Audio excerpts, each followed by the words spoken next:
Bismillahirrahmanirrahim. Assalamualaikum warahmatullahi wabarakatuh. Alhamdulillah wassalatu wassalamu ala Rasulillah wa ala alihi wa sahbihi wa man walah wa taba'a hudah. Allahumma akhrijna min dhulumatil wahm wa akrimna binuril fahm waftah alaina bima'rifatil ilm wa sahil akhlaqana bil hilm waj'alna mimman yastami'una al-qawl fayattabi'una ahsanah. Subhanaka la ilma lana illa ma 'allamtana innaka antal alimul hakim wa la haula wa la quwwata illa billahil aliyyil azim. Allahumma 'allimna ma yanfa'una wa zidna ilma wa ba'd. Kita akan lanjutkan pengajian kitab Maqasidul Falasifah karangan Imam Abu Hamid Al-Ghazali atau yang digelari Hujjatul Islam. Pada pertemuan yang lalu kita sampai pada halaman 35 ya. Sekali lagi saya sampaikan naskah yang saya gunakan ini adalah naskah yang ditahqiq oleh Syekh Sulaiman Dunia. Bisa Anda akses di internet, bisa Anda download naskah PDF-nya. Di pertemuan yang lalu saya menyinggung beberapa poin tentang halaman 35 ini. Kita katakan sebelumnya bahwa pengetahuan kita baik yang berupa gambaran maupun yang berupa pembenaran, gambaran itu tasawur ya, pembenaran itu tasdik, itu pasti didahului oleh pengetahuan kita tentang sesuatu yang lain. Kalau sekarang kita bicara konsepsi tentang insan, contoh yang kita kemukakan sebelumnya ya, pengetahuan kita tentang insan itu didahului oleh pengetahuan kita tentang makna-makna yang membentuk hakikatnya, yaitu hayawan, yaitu juga kata nafiq.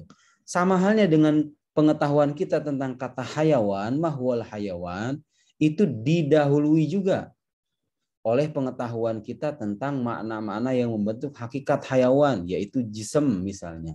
Jismun namin hassas mutaharrik bil iroda.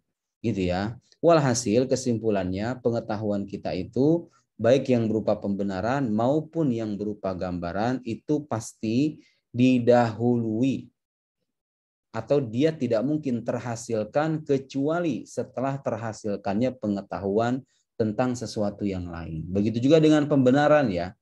Contoh yang kita sampaikan sebelumnya, alam itu baru. Itu adalah pernyataan, itu adalah proposisi, ya, itu tasdiq atau pembenaran. Karena di sana ada subjek, ada predikat. Al-alam hadis, alam menjadi subjeknya, hadis menjadi predikatnya. Itu namanya tasdiq dalam bahasa ilmu mantik. Oke. Nah, pengetahuan kita yang membenarkan bahwa alam itu baru, itu tidak mungkin terhasilkan kecuali setelah terhasilkannya pengetahuan tentang sesuatu yang lain. Yaitu apa? Yaitu premis-premis yang merangkainya gitu loh. Itu kan klaim. Mengatakan alam itu baru, itu kan klaim atau pengakuan. Yang sudah pasti ada landasannya gitu ya. Kalau dia benar, berarti pasti ada landasannya.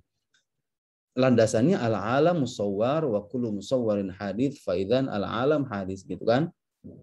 Contoh yang disebutkan Imam Ghazali, sebetulnya contoh yang lebih populer ya dalam buku-buku kalam itu redaksinya al-alam mutaghayyir. Wa kullu mutaghayyir hadits fal alam hadis. Jadi kebaruan alam itu didasarkan pada kenyataan bahwa dia senantiasa berubah-ubah. Karena alam itu berubah-ubah, maka disimpulkanlah bahwa alam itu baru. Pengetahuan kita tentang kebaruan alam itu didahului oleh pengetahuan kita tentang kenyataan bahwa alam itu berubah-ubah. Itu yang dimaksud oleh Imam Ghazali bahwa, nah ini akan kita bacakan gitu ya, naskah setelahnya yang akan kita bacakan. Jadi terakhir kita baca fayathbutu bihadza anna kulla ilmin matlubin fa innama yahsulu bi ilmin qad sabaq. Teranglah sudah dengan semua uraian ini kata Imam Al-Ghazali bahwa semua pengetahuan yang hendak dicari atau hendak dibuktikan kebenarannya gitu ya, itu hanya bisa terhasilkan dengan adanya pengetahuan yang lain yang sudah mendahuluinya. Jadi kita nggak mungkin membenarkan alam itu hadis kecuali setelah kita membenarkan dan mengetahui premis-premis yang mendasarinya bahwa alam itu berubah-ubah atau alam itu berbentuk, segala sesuatu yang berbentuk itu baru, kesimpulannya alam itu baru. Nah, tetapi, nah ini lanjutannya, summa la yatasalsalu ila ghairin nihaya. Tetapi pengetahuan kita itu tidak mungkin beregresi gitu ya, atau berakhir tanpa ujung. Regresi itu artinya keberurutan tanpa ujung, tanpa akhir. Pengetahuan kita itu tidak mungkin berujung tanpa akhir. Jadi Anda kan ide pokoknya begini, pengetahuan kita itu pasti didahului oleh pengetahuan kita tentang sesuatu yang lain. Jadi satu pengetahuan ini terlahir, sebelumnya terlahir pengetahuan yang lain dulu. Nah, sebelum pengetahuan ini juga terlahir pengetahuan yang lain. Yang sebelumnya ini juga didahului oleh pengetahuan kita tentang yang lain. Yang ini juga terus-menerus begitu. Nah, semua produk pengetahuan manusia itu tidak mungkin berakhir gitu ya tanpa adanya ujung. Itu pasti. Jadi Imam Ghazali mengatakan bahwa pengetahuan kita itu ada ujungnya. Ada landasan-landasannya. Ada pengetahuan-pengetahuan yang dia itu bersifat asasi. Dia tidak diperoleh dengan penalaran.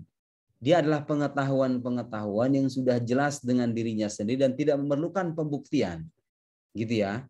Jadi semua produk pengetahuan kita itu sebetulnya semuanya itu berasal dari pengetahuan-pengetahuan yang bersifat asasi itu.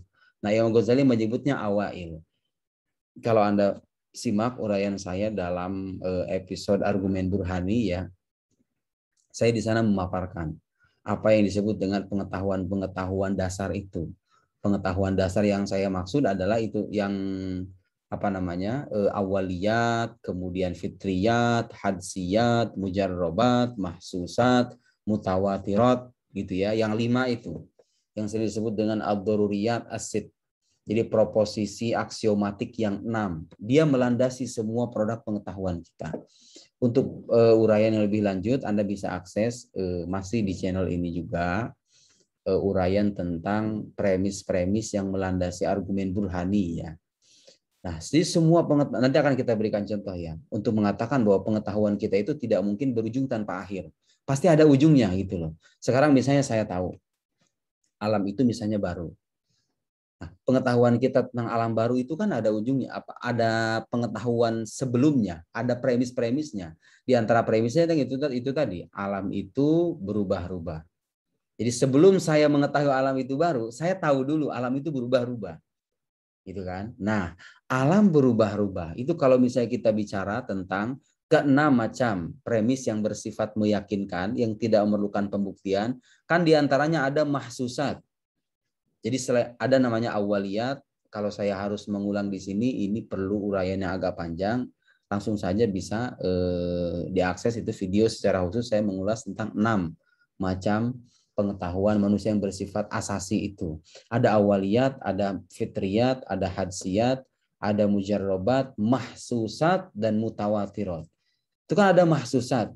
Jadi pengetahuan saya tentang alam baru, kebaruan alam, didahului oleh pengetahuan bahwa alam itu berubah-ubah. Dan segala sesuatu yang berubah-ubah itu pasti baru. Alam itu baru.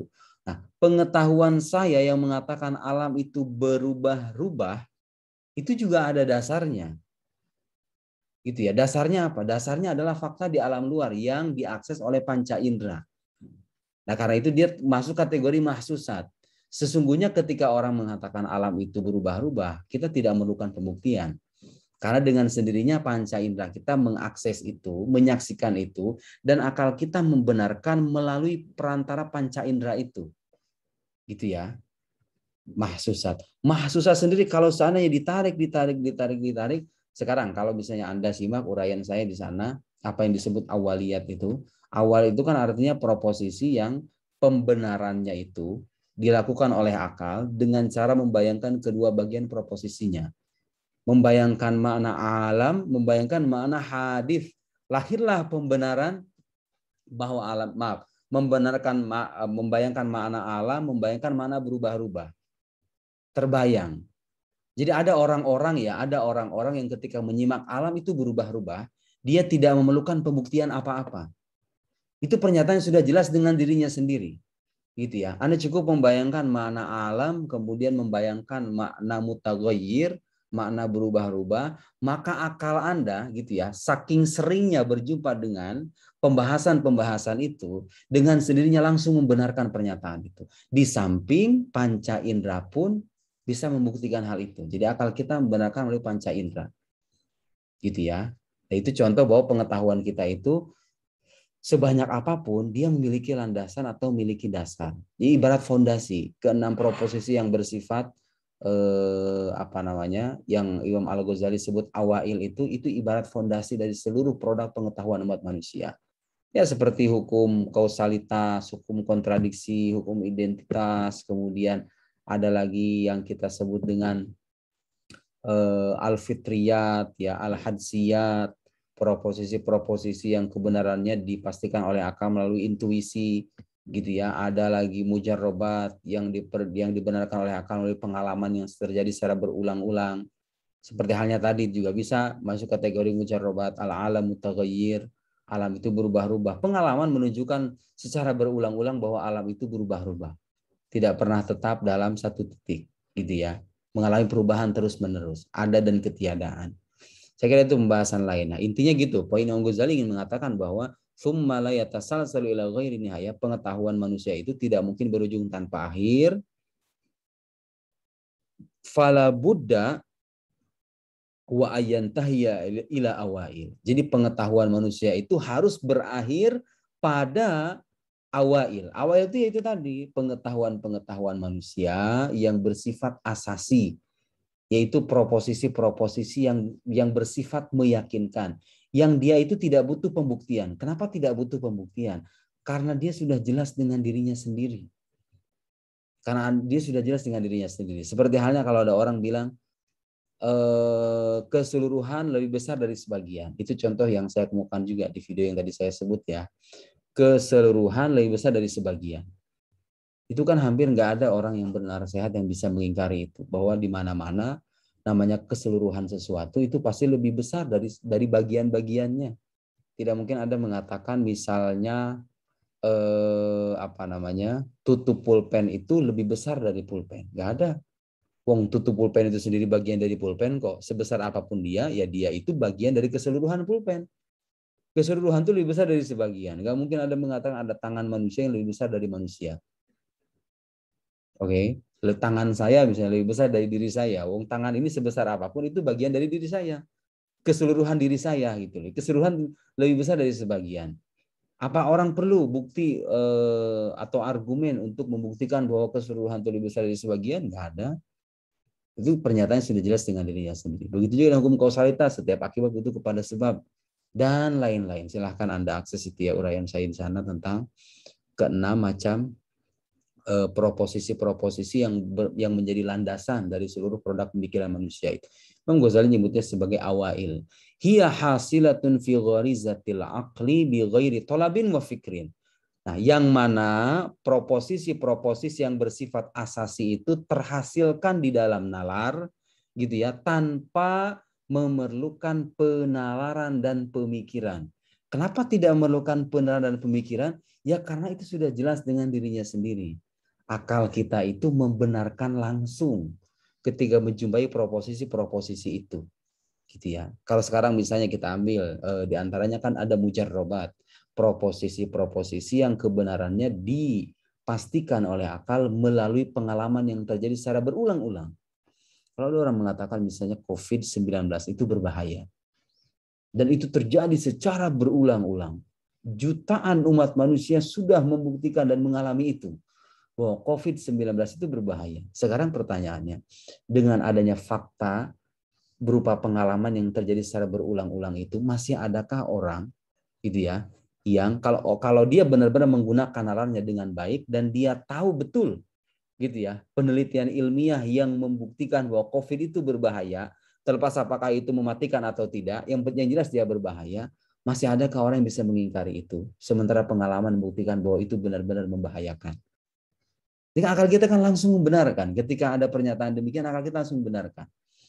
makanan itu bisa melahirkan rasa kenyang. Itu terjadi secara berulang-ulang sepanjang sejarah umat manusia. Adakah sekarang kita jumpai manusia benar sehat yang bisa mengingkari bahwa makanan itu bisa melahirkan rasa kenyang? Kan hampir nggak ada.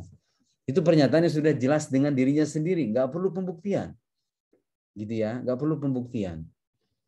Nah itulah, jadi semua produk pengetahuan manusia yang ada di dalam nalar kita ini, gitu ya, semua pengetahuan kita itu tidak mungkin berakhir, tidak mungkin mengalami regresi tanpa akhir atau mengalami tidak berakhir tanpa ujung, tidak mungkin. Pasti pengetahuan kita ini ada landasan-landasannya. Dan dialah yang oleh Imam Al-Ghazali disebut sebagai awail atau pengetahuan-pengetahuan manusia yang bersifat asasi itu. Kalau seandainya orang mengingkari, nah ini yang penting untuk dicatat.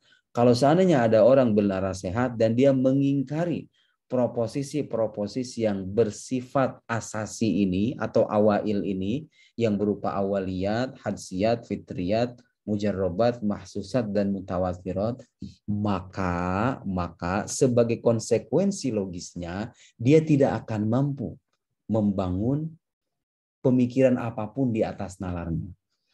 Tidak mungkin orang bisa membangun pemikiran yang sedemikian beragam dan berlimpah kalau dia mengingkari secara sarih gitu ya, secara terang-terangan proposisi-proposisi yang bersifat aksiomatik yang 6 ini. Saya ingin beri contoh sederhana dan contoh ini seperti sudah saya kemukakan di video sebelumnya ya, di video yang tadi saya sebut. Bagaimana kalau orang mengingkari proposisi yang bersifat asasi, dia tidak mungkin membangun pengetahuan apapun di dalam nalarnya, dalam percakapan intelektualnya. Tidak mungkin. Saya beri contoh sederhana tentang hukum kontradiksi. Itu hukum yang bersifat pasti dan diamini oleh semua orang yang bernaras sehat. Hukum yang menyatakan bahwa dua hal yang bertentangan itu tidak mungkin saling terhimpun, tidak mungkin saling terangkat. Oke. Anggap sekarang misalnya di hadapan kita ada orang yang tidak percaya ada hukum kontradiksi. Nah, kalau Anda ingin tahu bagaimana hukum kontradiksi, apa pengertiannya, contoh-contohnya, syarat-syaratnya, yang saya sebutkan tadi itu diktumnya ya, itu pernyataannya. Bahwa di sana, tapi kemudian di sana ada rinciannya, ada syarat-syaratnya.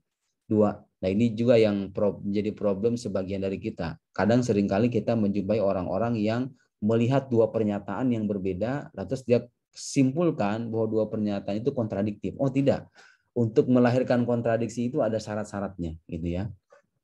Anggap di hadapan kita ada orang yang tidak percaya dengan hukum kontradiksi, yang menyatakan bahwa dua hal yang bertentangan itu tidak mungkin saling terhimpun, tidak mungkin saling terangkat. Misalnya, saya mengatakan bahwa kepada Anda, laptop ini ada di atas meja. Itu suatu pernyataan.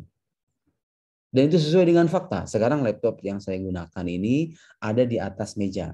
Oke. Nah, hukum kontradiksi mengatakan tidak mungkin ada pernyataan yang dia itu tidak mungkin ada dua pernyataan positif dan negatif gitu ya yang saling terhimpun atau kedua-duanya terangkat. Sekarang misalnya pernyataan laptop ada di atas meja. Berarti kontradiksi dari pernyataan ini apa? Laptop itu tidak ada di atas meja. Anda perhatikan dua pernyataan ini ya. Ada pernyataan laptop di atas meja, laptop tidak ada di atas meja. Itu kontradiktif. Dan menurut hukum kontradiksi tidak mungkin dua pernyataan itu saling membenarkan atau saling menyalahkan. Tidak mungkin saling terhimpun, tidak mungkin saling terangkat. Lalu kalau begitu bagaimana? Salah satunya harus ada yang benar. Kalau Anda mengatakan laptop ada di atas meja, berarti proposisi yang kontradiktif dengannya, yang mengatakan laptop tidak ada di atas meja, itu pasti salah. Sebaliknya, kalau terbukti bahwa laptop itu tidak ada di atas meja, maka proposisi yang kontradiktif dengannya, yang mengatakan bahwa laptop itu di atas meja, berarti itu yang salah. Nah, persoalannya kalau orang tidak percaya dengan hukum kontradiksi, dia akan memungkinkan benarnya dua pernyataan tadi. Mungkin aja laptop itu di atas meja, tapi laptop yang sama juga dia tidak ada di atas meja. Sekarang bagaimana Anda bisa, sekarang misalnya kita bicara tentang alam nih. Alam itu misalnya Anda katakan dia memiliki pencipta. Oke, itu pernyataan. Kontradiksinya apa? Alam tidak memiliki pencipta. Nah, kalau Anda mengingkari hukum kontradiksi, ya, itu konsekuensinya sangat fatal sekali. Kalau bagi orang yang percaya dengan hukum kontradiksi, kalau terbukti alam itu memiliki pencipta, maka proposisi yang mengatakan alam itu tidak memiliki pencipta berarti itu salah. Gitu ya. Karena berdasarkan hukum kontradiksi begitu.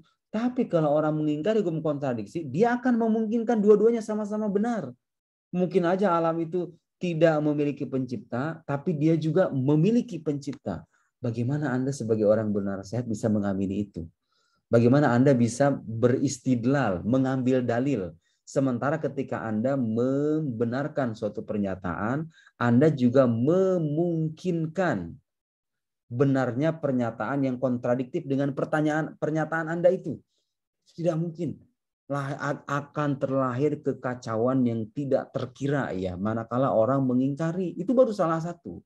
Itu baru satu saja. Sekarang kita bicara hukum kausalitas misalnya. Dalam hukum kausalitas dikatakan setiap akibat butuh kepada sebab. Dan kalau kita bicara tentang argumen ya, dalam argumen itu ada konklusi, ada premis. Ada muqaddimah, ada natijah, ada premis, ada konklusi. Premis itu ibarat sebab. Natijah itu adalah akibatnya, gitu ya. Jadi secara tidak langsung ketika orang beristidlal, ketika orang mengambil dalil, misalnya kayak tadi itu, alam itu baru. Apa dalilnya? Dalilnya karena dia berubah-ubah.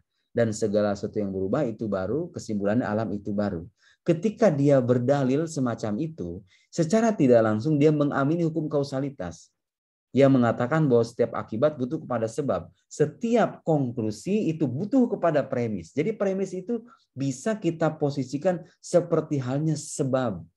Dan konklusinya adalah akibat. Nah sekarang persoalannya kalau Anda tidak percaya dengan hukum kausalitas, dan hukum kausalitas itu masuk ke dalam apa yang disebut sebagai awail, sebagai pengetahuan manusia yang bersifat asasi, Anda tidak mungkin berdalil dengan cara seperti itu. Dan kalau Anda tidak dimungkinkan berdalil dengan cara seperti itu, apa yang bisa kita harapkan dari pengetahuan kita? Tidak ada yang bisa kita katakan ini benar, ini salah. Jadi semrautlah sudah pengetahuan kita. Dan tidak akan ada pengetahuan yang bersifat meyakinkan di dalam diri kita. Sementara pada faktanya menunjukkan bahwa ketika saya mengatakan misalnya fulan itu ada dan benar dia ada, ya saya pasti akan membenarkan bahwa dia itu benar-benar ada, dia itu benar-benar hidup. Kalau saya tidak percaya dengan hukum kontradiksi, lagi-lagi ini sebagai contoh, ya mungkin saya akan memungkinkan dia itu ada, tapi dia juga tidak ada. Dia itu hidup, tapi juga dia tidak hidup. Kan tidak ada manusia benar sehat yang bisa mengamini itu. Gitu ya. Nah, jadi pada akhirnya pengetahuan kita itu berakhir. Semua yang Anda tahu, semua yang kita tahu itu memiliki landasan. Itu berakhir pada pengetahuan-pengetahuan yang bersifat asasi.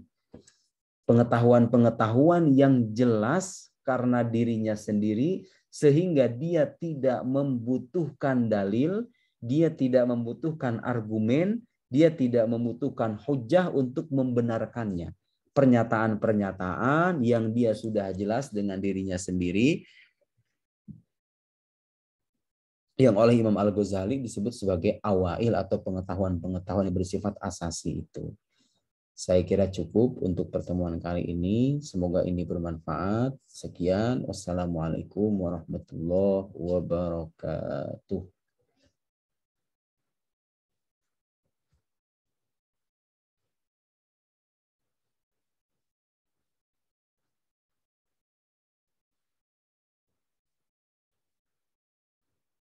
Jaya.